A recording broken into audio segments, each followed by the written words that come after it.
Today's guest is Al Coker. Al is a real estate broker and a longtime resident of Dallas in North Texas. He's got a fascinating story from growing up in South America to eventually making his way here to Dallas with some entrepreneurial journeys and detours along the way. He's a super successful real estate broker and has a fascinating condo consulting business. I'm excited to have him on the show today. Welcome to the podcast.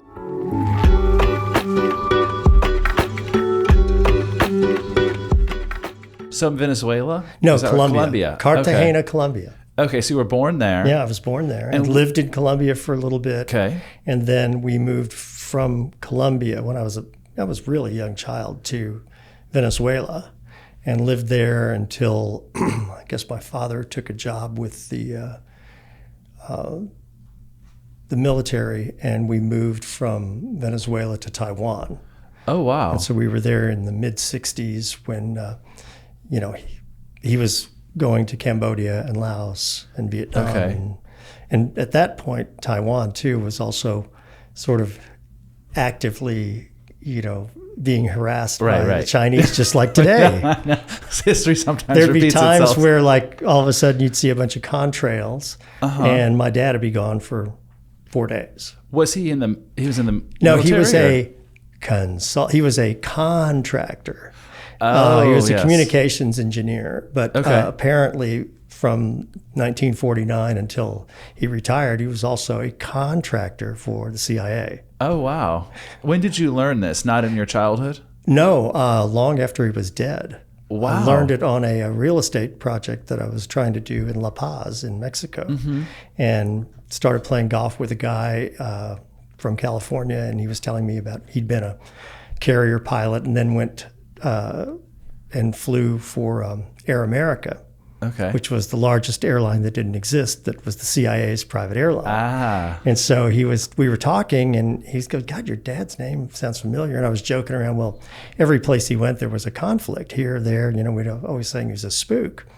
And so the next day he goes, I called a couple of friends of mine that are still up at Langley, and your dad was definitely a contractor for the CIA, and he was very well thought of. And Wow. well, he was a different guy. I mean, I may have told you, but he landed in the second wave at Omaha Beach and went all the way to Berlin. There's pictures of him in the Ardennes in the snow, after the Battle of the Bulge. And Wow. but he would never ever talk about things ever. Period. He was, I think That generation, I think, was more I stoic. think people that have been in combat, I think of any generation, it changes them, and it's not something that they want to relive. And so, he was a very different guy. Wow. So at some point you were traveling the world more than I realized, and then at some point you made it back to the States. Yes, my dad took a job with NASA, Okay. and so we went from Taiwan to, which this was the biggest culture shock, Cedar Rapids, Iowa. I was the only non-blonde in the tri-state area at that time.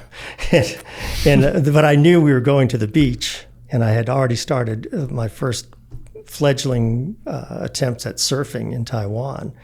And so I knew they had waves in Florida.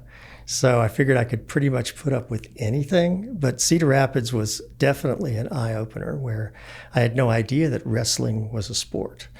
And, the first day at PE, the new kid, you go down to the basement, which was like basement, and get on these mats. And they put me with a guy who'd been held back so long that he had sideburns and prison tattoos that in 7th grade. No, I'm just kidding. But I weighed about 100 pounds. He weighed about 1,000,000 pounds. And Wow. Needless to say. And then I also, discovered that by joining clubs in school, you can avoid the people that are waiting outside to beat you up too. So, and also you get very good at like, "Gee, Mrs. Flushing, would you like me to carry all those books out to your car?"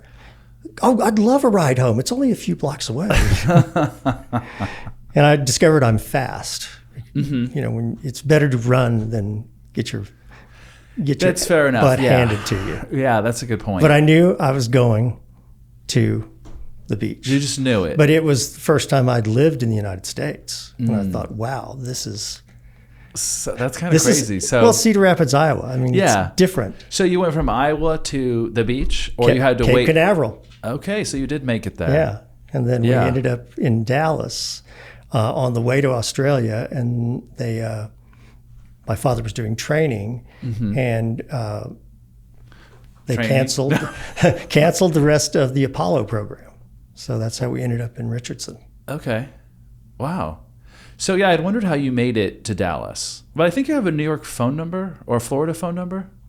No, I have a Dallas phone number. I have I had a Florida number as well, but but maybe floating out on the web, I was like, hey, I think he's lived in Florida. But no, we did. We lived in Florida recently. We did a couple of projects in Palm Beach, and then we also had one in Charlotte, and it was just easier to travel to Charlotte from Palm Beach than it was to Dallas. You had to go to Atlanta, to this, to the, so. For sure. And, wasn't a bad place to hang out for a number of years. Well, I bet. I joke so I am with people. A licensed broker in Florida. Oh, really? Yeah, there you go. Which has the weirdest reciprocity in the world, in that they are reciprocal with Louisiana, New Jersey, a couple of other places. Like Louisiana, when you get a fishing license, they ask if you want to pay $50 more and get a real estate license. So I was raising the curve. I'm like, so funny. But I got licensed there, which was very different. Just there's so many other layers, whereas some parts of it are really easy and things versus Texas. There are some things that are much more convoluted and harder. So it's interesting. And it was very difficult when it came for mandatory continuing education, because for some reason, they all fell at about the same time. And I'm like, wait, which state? Which state first? But Texas is home now, and it sounds like it's been home for It has been, a while. Apart from, moving away a few times and living in other places you mentioned part-time. Projects. Maybe we could talk a little about that, because you have a condo development consulting business, right? Well, that's part of it. The idea is that we would provide concept to closing services. So in other words, we would sort of do all of the pre-development research, assist with, architectural design, unit mix, programming for amenities, all these different things. Yeah. And really create, if you will, that spirit of place. What is this project? What is it about? Who are we targeting? And then work with ad agencies to create that messaging. Okay. And then obviously you've got to get it to closing. And we specialized in pre-sales, where you've got a pre-sale. Typically you have to pre-sell a pretty large percentage, anywhere from 35 to 50% of the project, in order to secure construction financing with decent terms. Yeah, reduces risk for the lender. So we took everything where we would provide the in-house sales force. Wow. And that way it was all within our umbrella. And it's been good. It's what I've done I've been in the business 42 years, but I've done exclusively this for,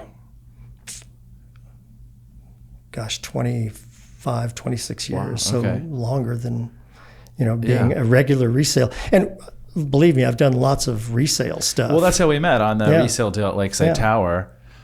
And that's funny, because I remember them announcing that project, thinking, I don't know what to think of condos in Flower Mound, Texas. Yeah. But it turned out really special. It did. It's a great project. And we were at the same time doing Windrose Tower in Plano, which people Legacy go West. A high-rise condo in Plano? Even though Plano had changed, Yeah. But people like in Dallas or from other locations, like in Plano, Texas. Oh, yeah. Even equity and debt guys, when they were coming in, when we were securing the financing, were like, I get this if it was 20 miles south, but I just don't understand it out here. And I'm like, obviously there's a demand, or we wouldn't have pre-sold it, And I recall, the starting prices were on $1 million, I think. Yeah. For one bedroom? Basically. Maybe? Yeah. For a small two-bedroom. We only had a couple of one-bedrooms. That's probably smart mix. But yeah, so Windrose Tower is a neat project. Oh, it's a wonderful project. And so your project. firm was brought in on that. Right. And from beginning to end. From site selection all the way through. So Oh, wow. it was I'm very proud of that project. I think it's a beautiful building. Oh, yeah. The people that live there seem to love it. And the prices have gone That's way up. That's how you know it was a good project, because people are willing to pay more and more to live there. Well, they're hard deals to do. So it's not like you see them just springing up out of the ground, except in places like Miami, which are, capital flight driven and, things like that. They're pretty chondrocentric in a city like that, too.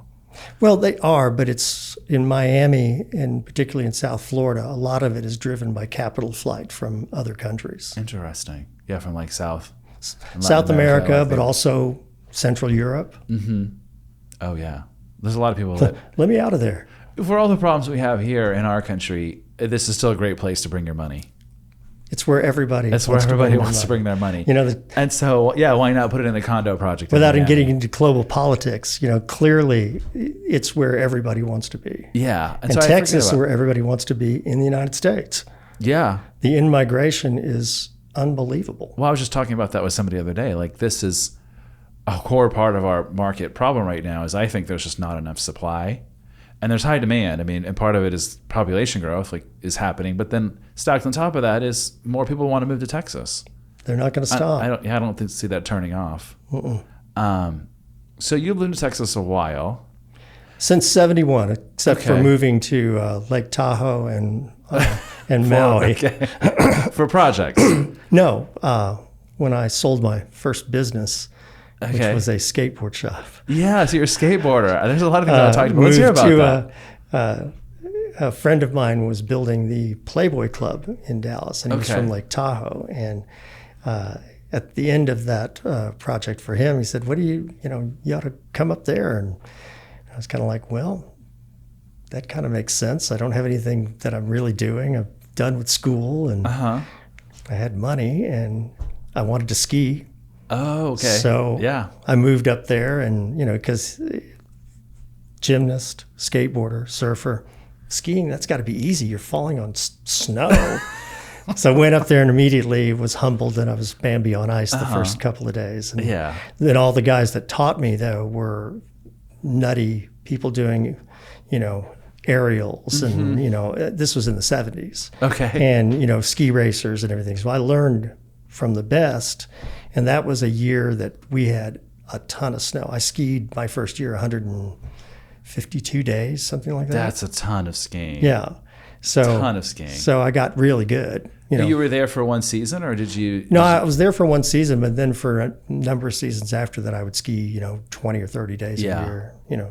I can still ski. We did a project up in Telluride, and had to go try the mountain. Of course. You can't sell what you don't know. Right. To see if it's that worth is it. An amazing place to ski. And I haven't skied there. I don't ski bumps anymore because it's just a beating. It's a young man's game, but I love to go fast and just make big turns. And it's wonderfully beautiful up there. You're speaking my language, because that's one of my favorite pastimes or hobbies.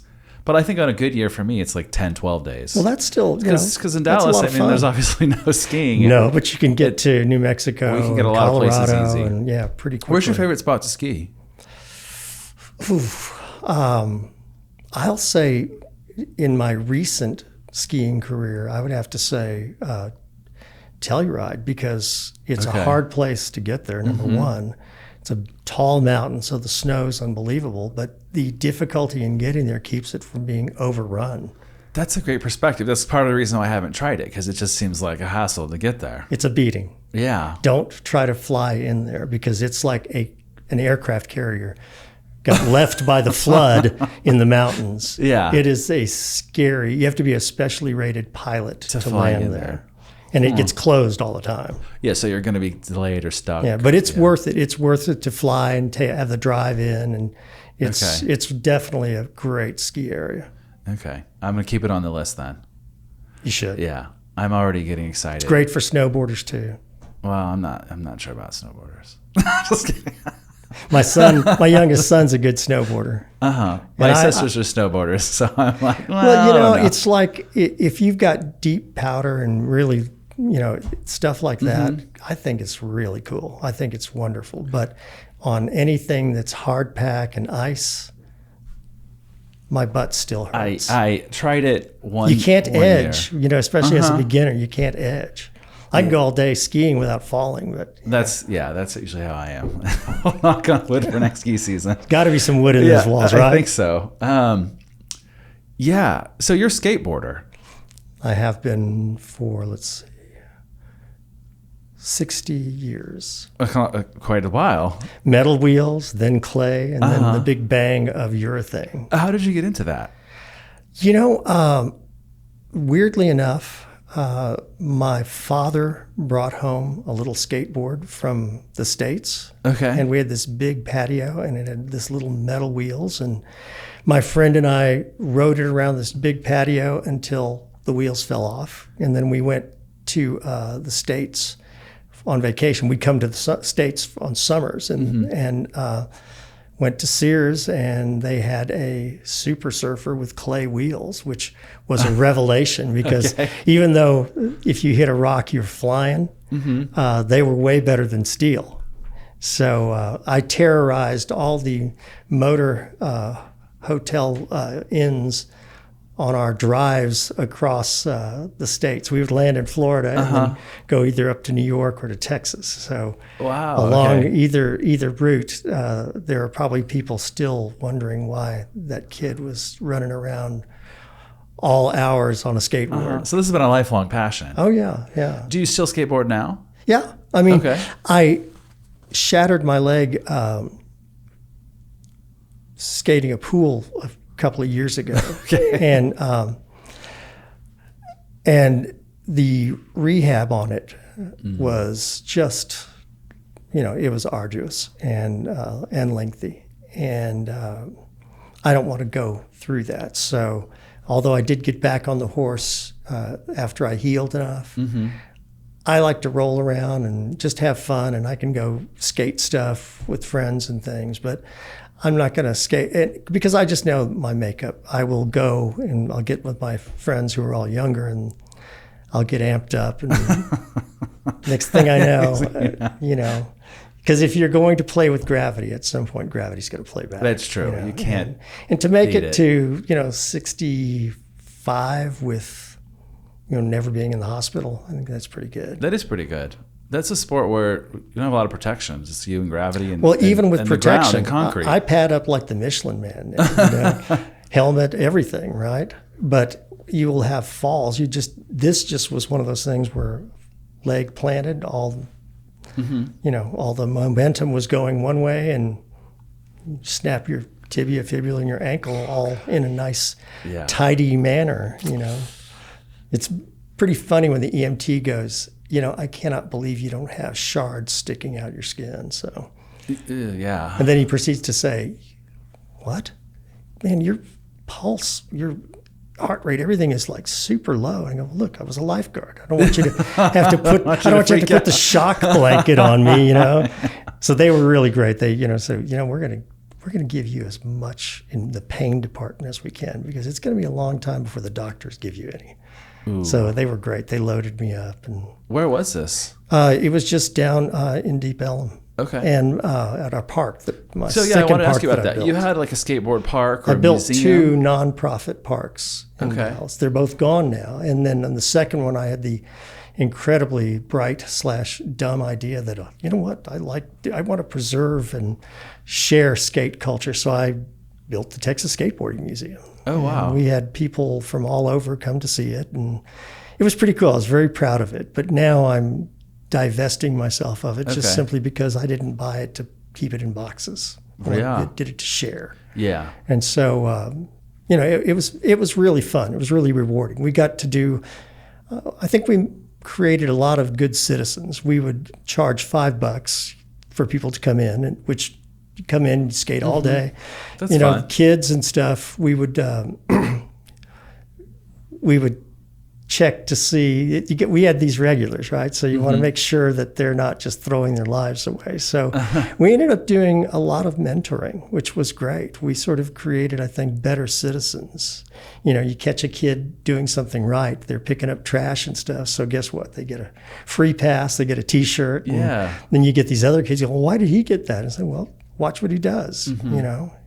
That's awesome.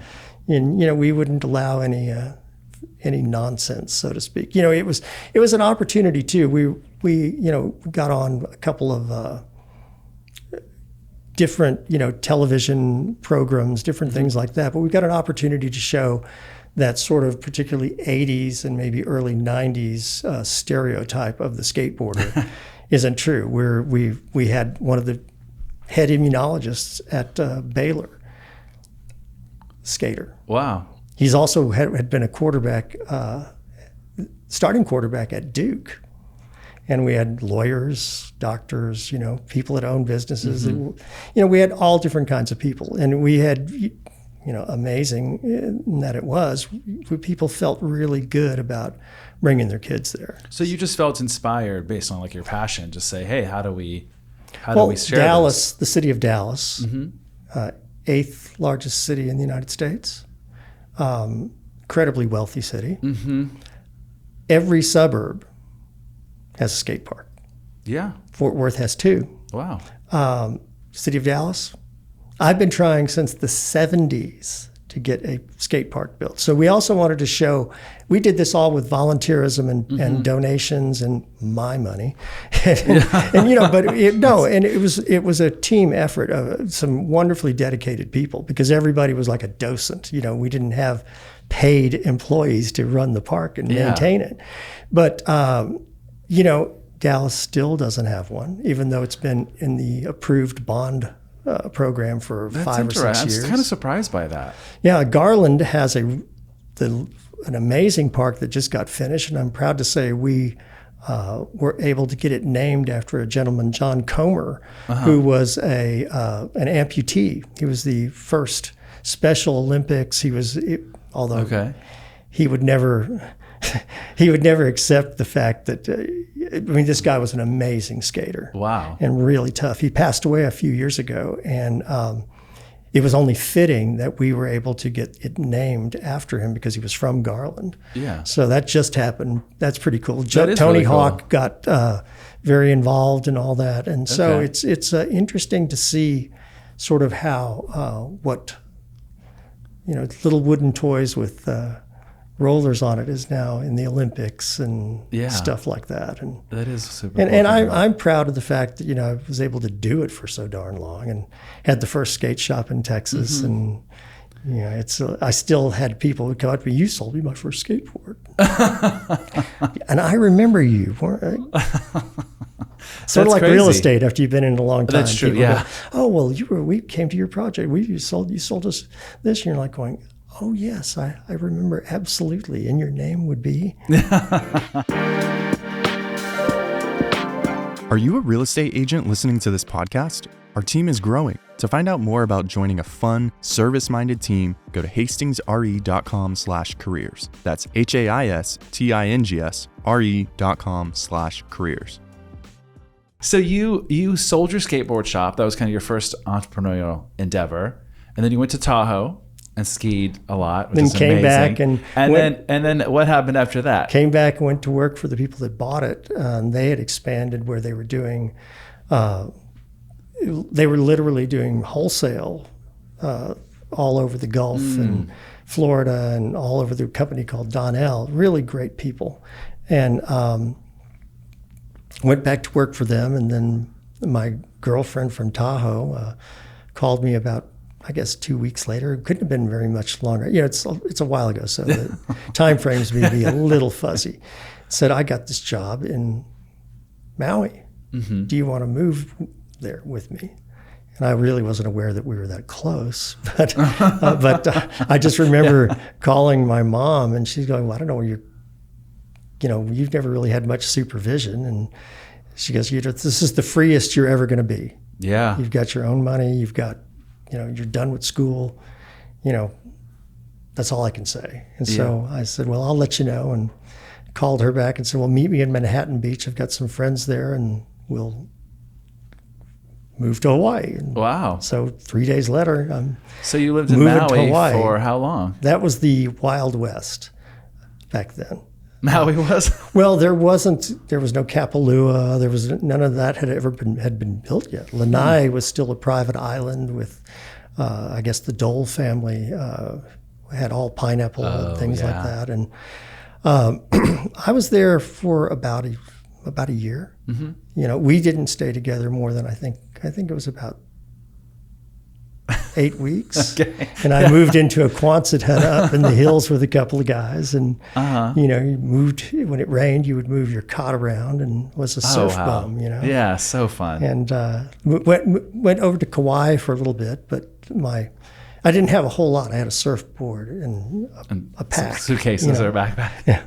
Yeah. So it wasn't like you had to get dressed up or anything. Yeah, that's pretty. But it was cool. This is but such it a great also life to think about. Made me realize too that I wanted to do, like Tahoe. There were guys that were older than I was at the time that I hung around, and they, just had in Tahoe. You had seasonal scams. You had just different stuff you had to do, and I was like, I don't want to do that. I don't think. And Hawaii made me was like, okay, my money's going to run out here because a jar of peanut butter is $6. And I don't know. I just felt like there was something more I needed to do, and so I ended up coming back to Dallas. And is that when you made it into real estate, or was? Oh no, not yet. It took me a while. Okay, I want to hear the whole journey.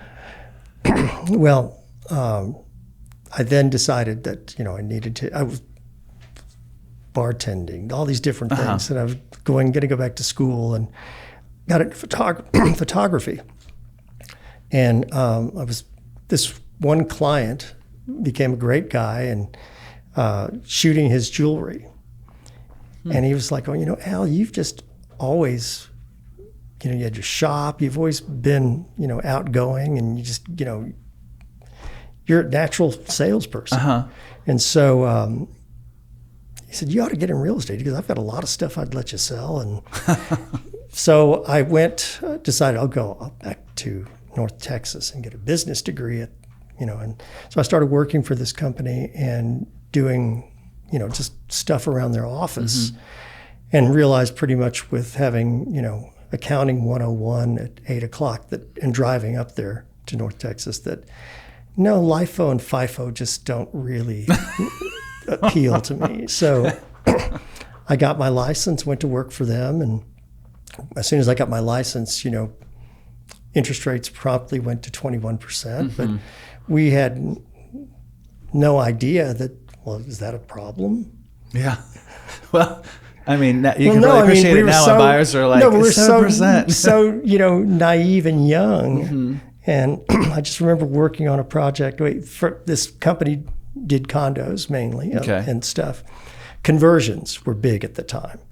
And the first one was over on North Haven, just off of Central Expressway by the Jewish Community Center. And it's called North Haven Condominiums. Okay.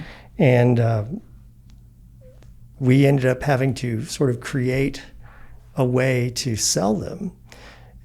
We didn't really, there were no adjustable rate mortgages, things like so. We created these rates where we were able to get the underlying loan lender, that it was a private loan, and I think he didn't want it back. And the owner, we structured these loans where people could buy them, and their rates were like 11, 12, 13, which was way below market. And they would be for 5 years or 3 years, and we were going, rates are going to come down. It's like the early version of an ARM. All this experience that we've had, none.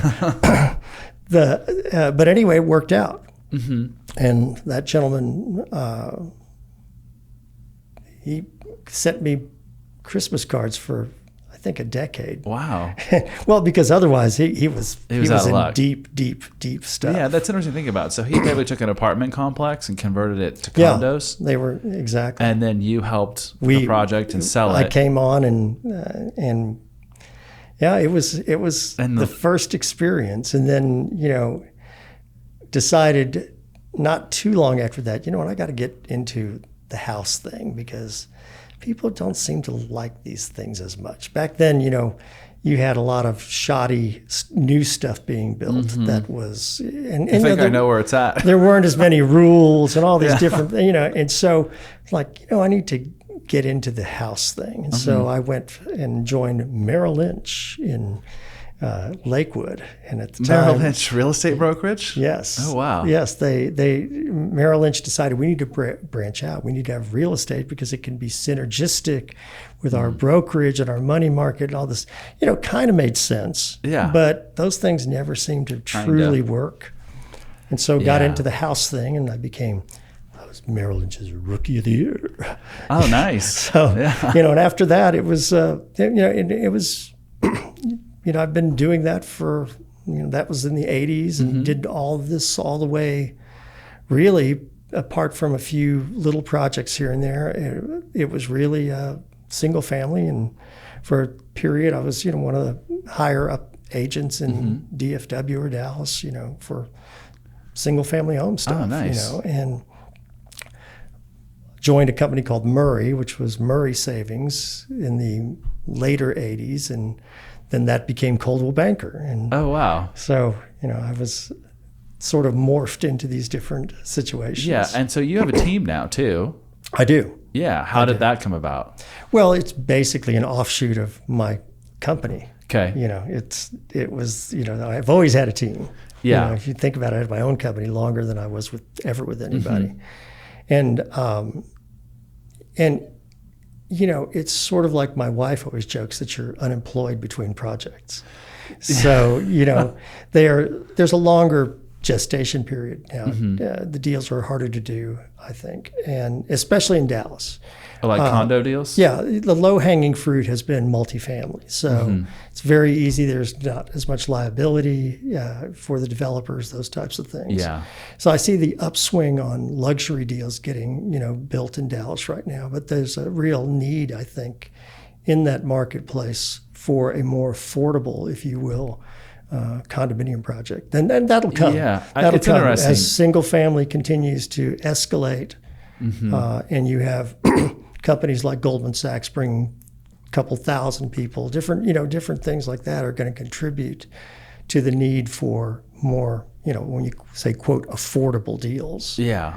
So the irony is affordable is not so cheap anymore. But well, it used in the to whole be scheme of things, inside the loop, you could buy a house, like someone asked me the other day, so what about competition from houses over the M streets or something like, well, an older home that's been remodeled is $900,000. yeah. So, a condo project that starts at $1 million it's like a lifestyle choice. Right. It's not, I'm going to go buy a house because I can get a house cheaper. Yeah, plus the condo doesn't take care of anything. Right. There's something to be said for that. And with old houses, they're like wooden boats. There's always something to fix. That's such a good metaphor. Yeah, there is always something to fix. Yeah. There's a reason why maintenance isn't part of or moving is not part of real estate brochures. Like you never see a real estate brochure with a moving truck or unpacking or no, doing but home maintenance. people talk about homeowners dues with condos, right? Oh, yeah. If you do the Ben Franklin balance sheet for a similar sized or something condo, it's always about 22 to 25% cheaper than a comparable home because in theory, you should be saving money for your roof, saving money for this maintenance.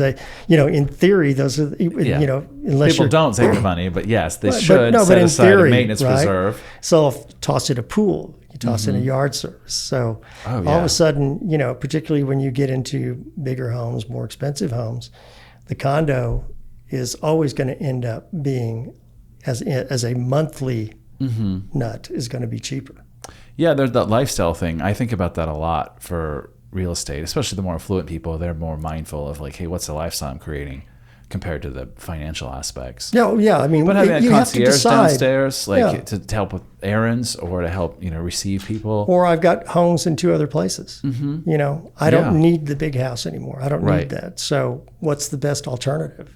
Yeah. It's really, truly a condominium is really the only lock and leave. If you have a townhome or a 0 lot line, it's still standalone to some degree unless you still some outside maintenance. Yeah. Well, and also unless you've got help that's going to go check on this or check on that. Whereas in a full service high rise, you can pretty much have everything done. What's been one of the more interesting projects you did? I know that sounds like a weird thing to say. It's kind of a tough thing, but I think the Four Seasons in Austin was really fun and unique in some ways, just simply because it was attached to the hotel, which was a much beloved hotel. And it was in front. And at that time, you all of a sudden had sort of a boom in high-rise construction condos in Austin. But it was just, that was an interesting brand in terms of the interaction with Four Seasons and their brand standards and just that continuity that you were able to add to your marketing.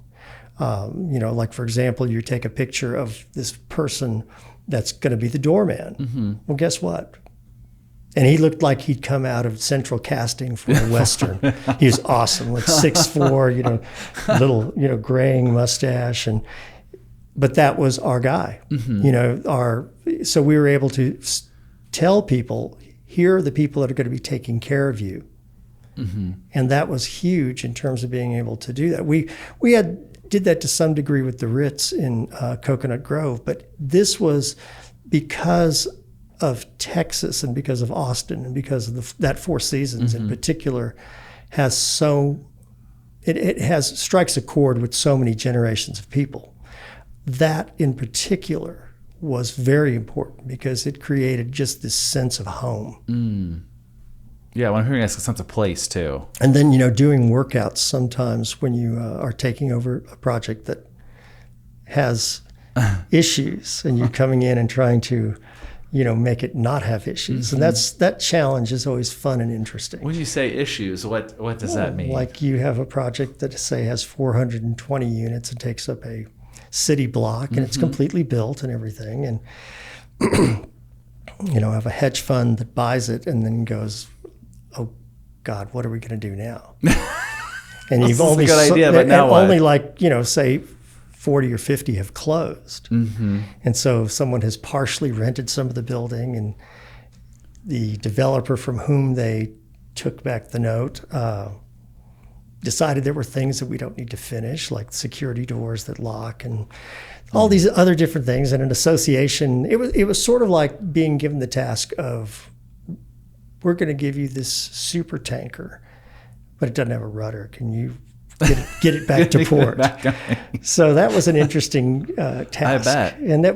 But again, you just have to start from the ground up and figure out what you have and assess all of those things and, work through the craziness that, some of the tenants that they had leased to obviously had not been screened or filled out anything in terms of background checks. And when people own in a building that they're sort of like The Shining, I'm walking down the corridor, I don't see anybody. They start taking liberties like, I'm going to park my car collection of 19 cars in the parking lot, although I only own 2 spaces. And going through things like that. It was an interesting and fun project. And you throw in Florida, which there's a reason for the term Florida man. Okay. Well, you would think that an adult, say 40, Florida being on the ocean, that there are winds and things, that it might not be the best idea to put a gigantic inflatable Florida gator on your balcony and then have it blow into the street, causing a 6-car pileup. And he can't understand why he's, basically, if you could, you'd kick him out of the building. But you can't. But you can't. He's an owner. But there are some punitive measures. But it was, I've worked all over the place. But that was one of the more interesting deals. 420 units, that's a lot of people. Well, they build them big in Florida. Okay. Especially, this was prior to the, debacle in 2008. And so we got there in 11 to, and heap on the Madoff effect in Palm Beach. And so, it was an interesting time, but a great time to be there and, get licensed there. And, it was great. There was nothing to do in Texas. We had one project. Yeah. It was, so having been through a lot of different cycles, and interest rates, et cetera, we've been playing with borrowed money for years, since 9/11.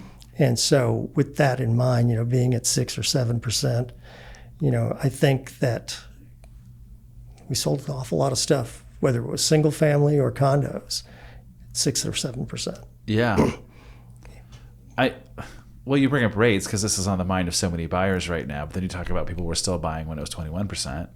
Yeah. And if you have a housing the price need, was and that's a fundamental problem. A lot of people, and especially places like here, not enough houses for all the people yet. Well, and rents are going up faster than the rate of inflation on home prices.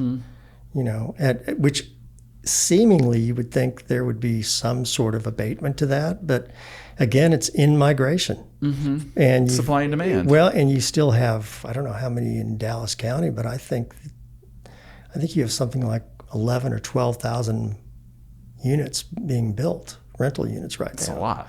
Yeah, but then we look at demand, and these units don't disappear overnight. From my past experience, I was predicting that, well, with the rise of interest rates and even with the in-migration, and this has got to be an oversupply being built, and we'll see people cannibalizing the other tenants.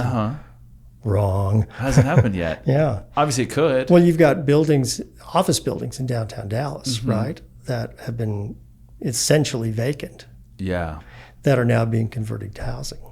That's very interesting to me. I toured a couple condos last year in downtown Dallas, and it caught me by surprise. They were nice projects, and downtown Dallas, I feel like, is out of sight, out of mind.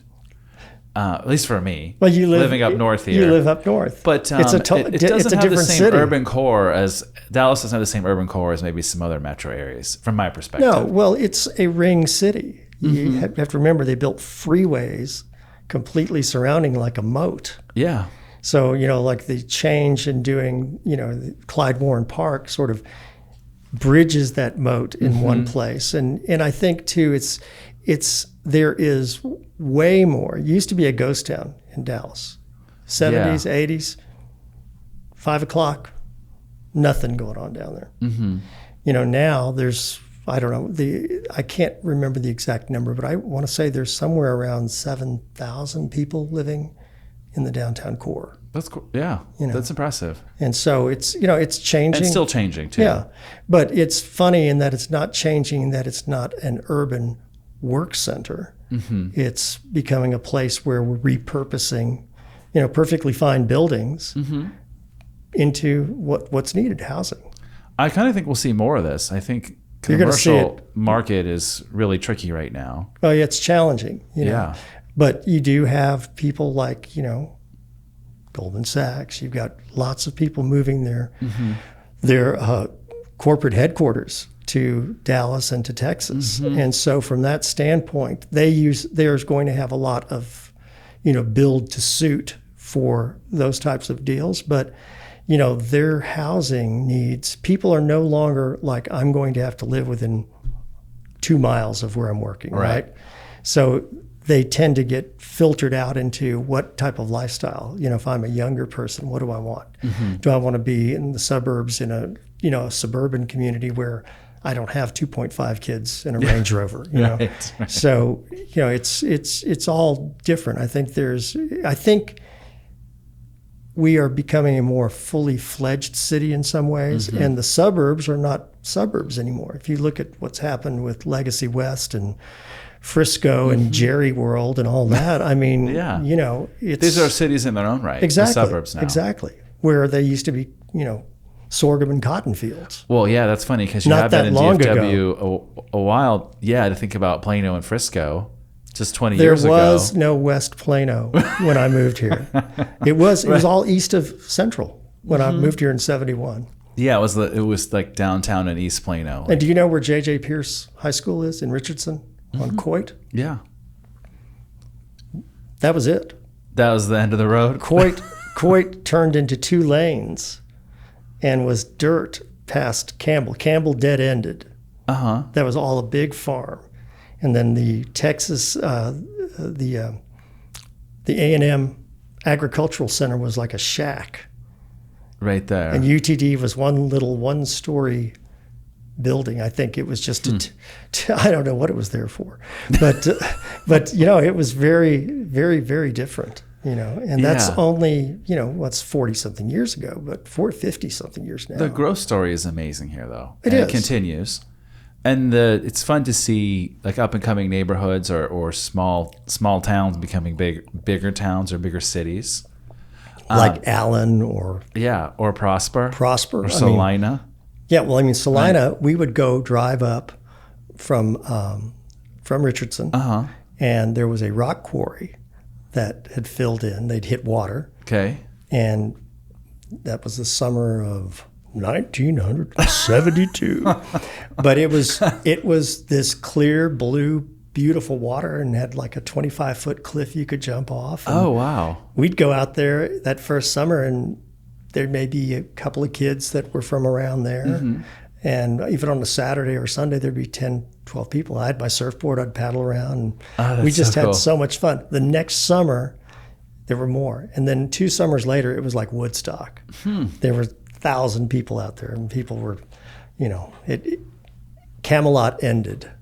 We were like, nah, not going to come back here. But it was so pretty. Oh, yeah. And I remember stopping. There was the Dairy Queen it must have been Salina, but we would stop at the Dairy Queen and get big pink lemonades. Okay.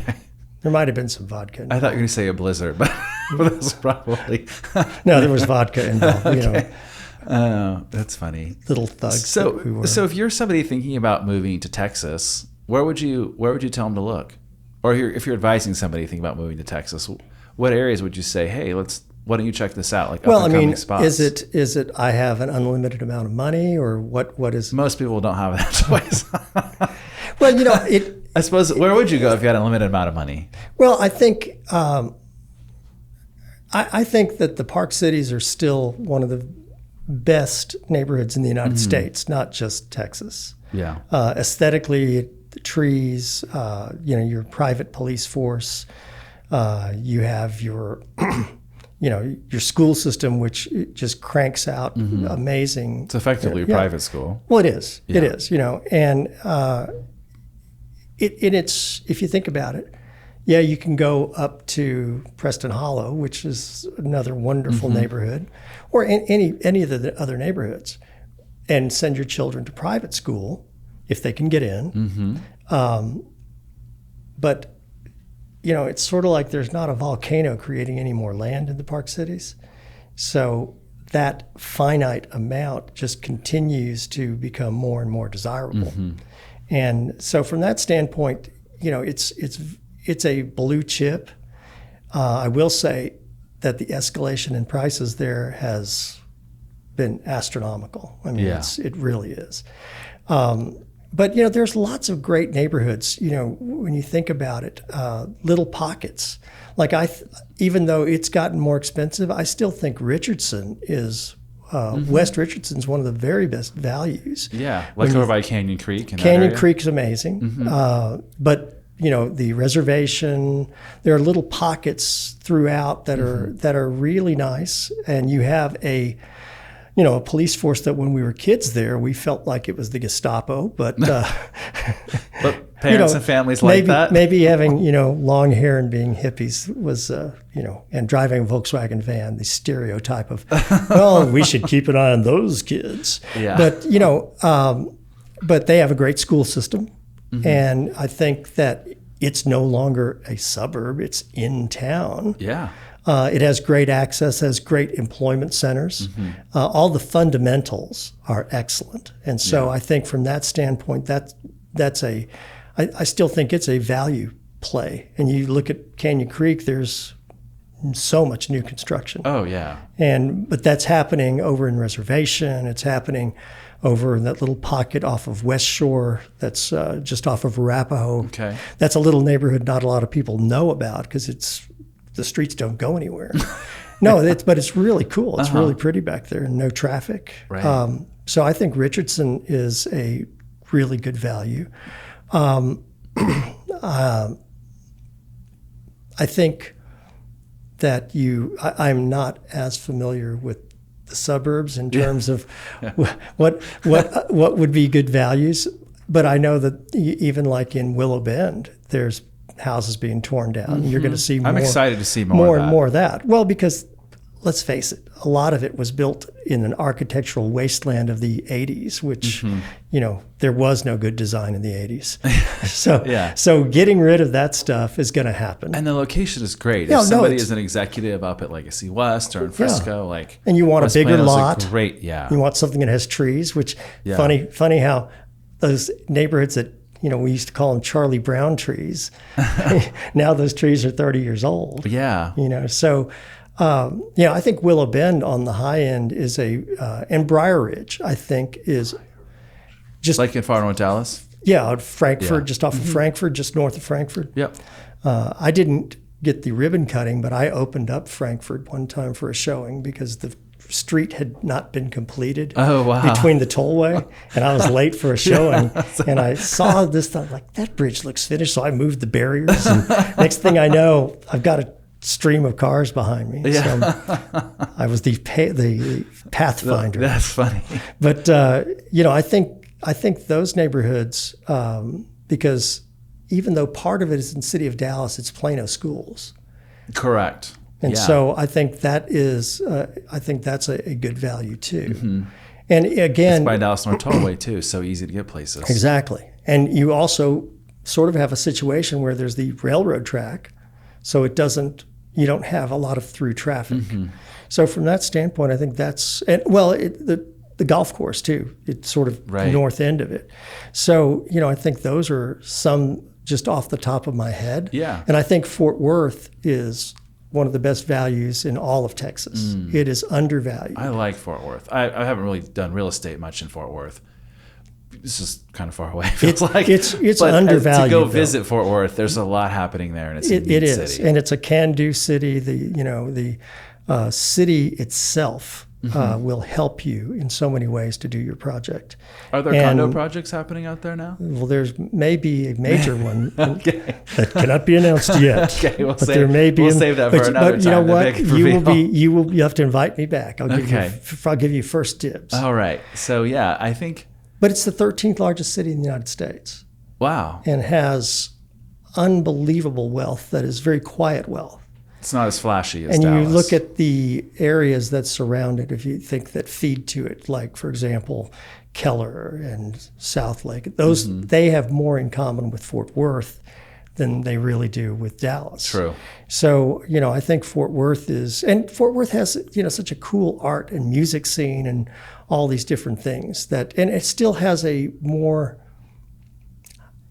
has a civility. It has a Southern civility that we seem to have lost to some degree. Well, as Dallas gets more urban. Yeah. And Plano too. And Plano too. City living, people are more in a hurry and maybe a little more abrasive. But so I still think we're probably one of the friendliest places a person could live.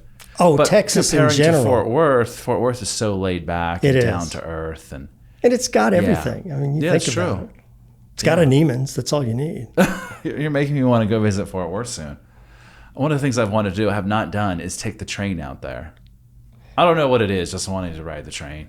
Yeah, it'd be fun. Yeah, just something different. It'd be fun to ride the train for like a Saturday. I haven't ridden a train since taking the Channel from Paris to London. Mm-hmm. Yeah. But that's almost like not a train. Yeah, it's a little different. This is a real train. It is. It's surreal. Slow, yeah. You're flying along, you're getting amazing food and drink, and next thing you know, you've arrived. We barely felt like I was on a train. Yeah. Yeah, we don't have trains like that here yet. No, I remember as a kid taking the train from New York City up to where my grandparents were in upstate New York, and it was kind of scary going from car to car. That was, a long time ago. It was back in the 60s. Yeah, yeah. And then I rode a train in Taiwan, too. Oh, but I don't really remember. I just remember it was beautiful going through the mountains. That's all I remember about it. I've ridden a train a couple of times. My dad actually worked for the railroad. Oh, wow. So that was like not something we were going to do for vacation. It's like, nope, not doing that. So just a handful of times when everybody else in the family was like, we're going to do this wine tour or this, this dinner train. Otherwise, it was just not going to be something we did. You know what? You should buy your dad a book by an author, Paul Theroux. It's called Riding the Red Rooster, and it's about riding trains. He's a travel writer, but he's not one of those, you go down here and you get, it's all about the journey. The journey, But this is about riding all the trains in Asia. Wow. And it's a really, really good book. All of his travel books are pretty amazing. So, yeah, they're Paul Theroux. Paul Theroux. This is recorded, so I won't have to write it down. That's good. That's a good recommendation, and I'm eager to do more adventures. Because he'd love that. Yeah, yeah. And just maybe I would too. I No, you would too. It's very well written. Yeah. I mean, well, I could launch a whole tangent on reading, but I'll save that for another time. Adventures are good. Yeah, for sure. For sure. I'm eager right now. Travel is the best educator. Mm-hmm. I read a great book recently, Zen and the Art of Motorcycle Maintenance. Oh, you know what? That's on my list. Yeah, it's great. And one of the quotes that really stood out to me from the book was, sometimes it's better to travel than arrive. Oh, for some reason, that just registered in my head very deeply. And I'm like, that's so true. Like the journey is part of the fun. I think that's part of the philosophy that would be espoused in a Paul Theroux book about travel. Awesome. Well, we've covered the whole gamut of topics. We really have. Is there something you wish I would have asked today? Well, let's see. You were going to ask me about, if someone is buying a condo. Oh, let's talk about that. But, we don't have to. We could certainly do that. We can do Condo 101 some other time.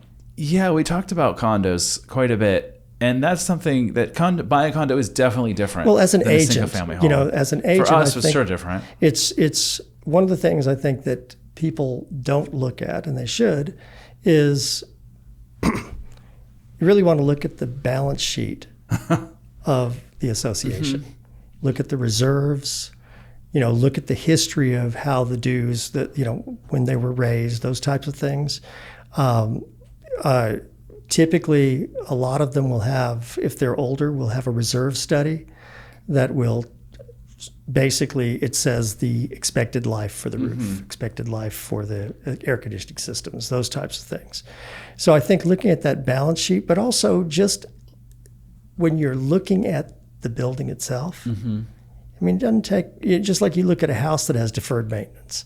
You look at condo, you look at that, well, God, they let the landscaping die. You look at, just be logical and, don't get so dialed into the unit itself because you're buying the whole package. An undivided interest in the corporation. Yeah, this is, I think, what people forget about, the buyers forget about on condos, is they're married to that HOA. Right. And if the HOA is mismanaged, at some point they will pay for it.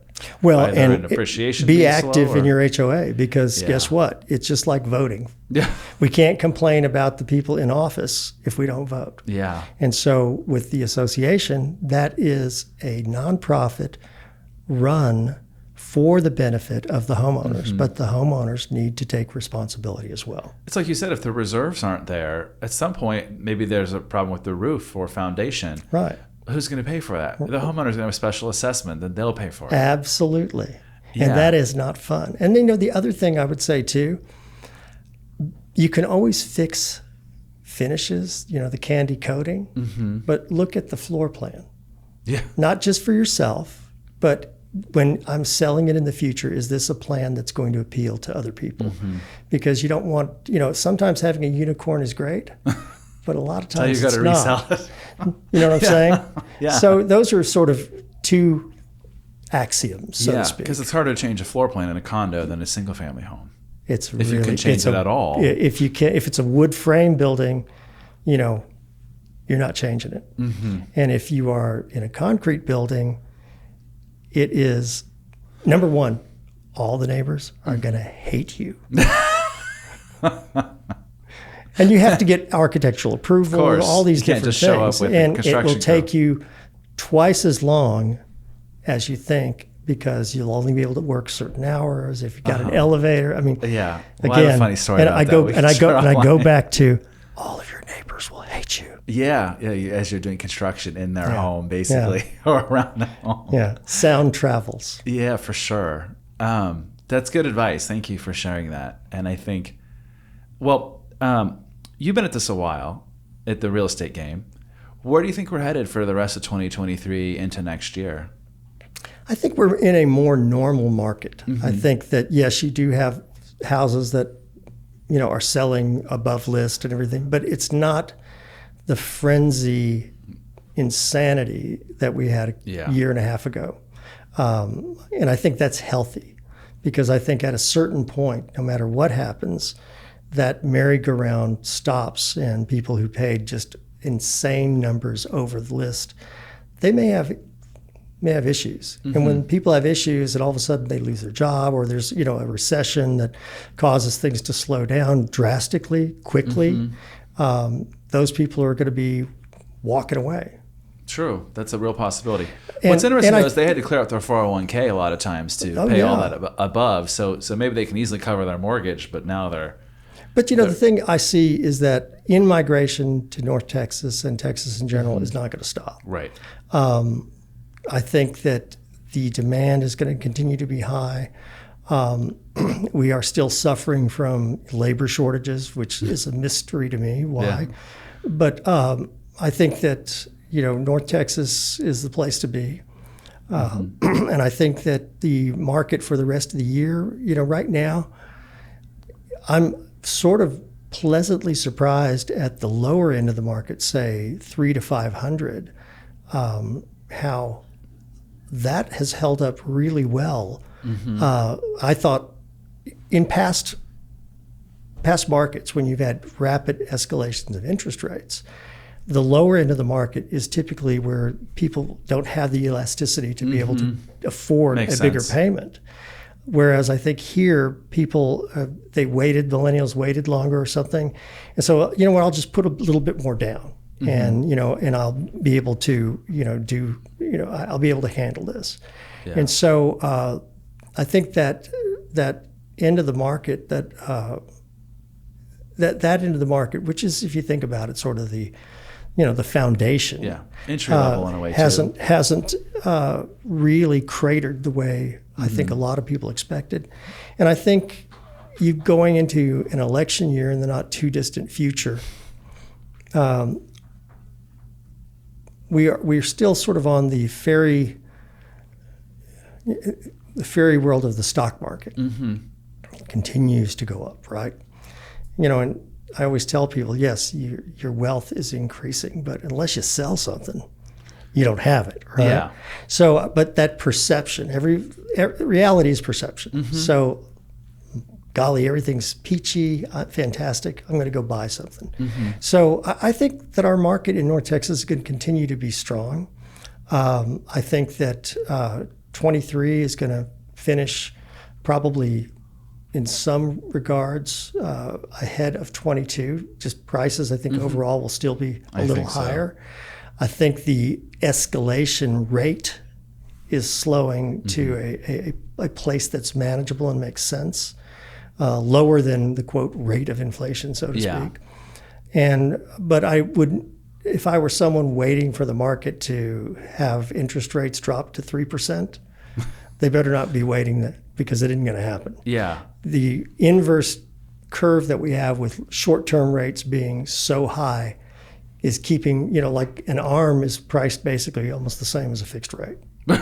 So why would you do it, right? Yeah. So I think about the market a lot, and I'm worried about prices continuing to go up. Like you talked about the 300 to 500, I'm thinking like in a couple of years it's 400 to 600 because the 300s are effectively gone. That's what I keep thinking But it about. keeps changing to just, it'll be a different neighborhood that becomes. True. Yeah.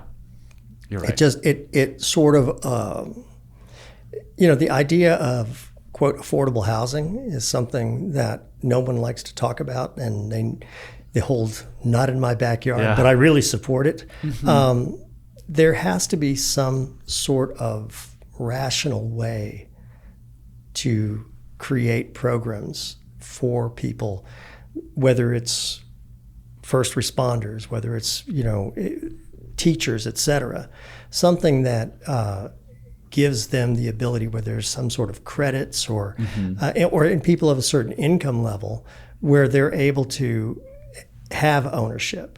It's not just the idea of, the thing that got us in trouble with mortgages, where everybody should be able to qualify for a mortgage. Yeah. You don't have a pulse, you qualify, right? Yeah, that's so kind great. of 2008 all over, right?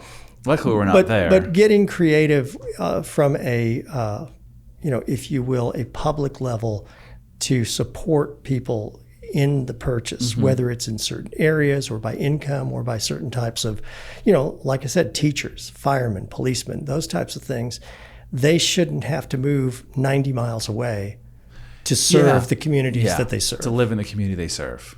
That's a real crazy thing to think about. Yeah. And so from that standpoint, people paying lip service to those types of things, that should be more of a movement that actually there's some sort of, concrete plan that can be created. And, and plans have to be flexible. Yeah.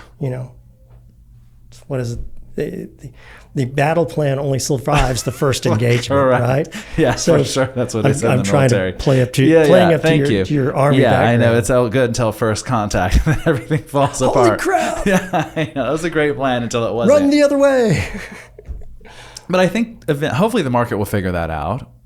Well, I think it's a combination of there have to be programs put in place that are, and they could be used as incentives to get better teachers, retain teachers, get more firefighters, get more policemen. We're in Dallas, they're short something like 1,000 to effectively do what they're supposed to be doing. So, I think it's not always about, if you will, just wages. There should be, if there could be some sort of benefit beyond that. And I think housing is certainly a touchstone for anybody.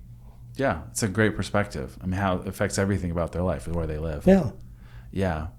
Well, I want to thank you for your time today. It's been a great conversation, and thanks for taking time out of your schedule to join me, Al. Well, I'm absolutely flattered and honored that you would ask me. I think it's really terrific.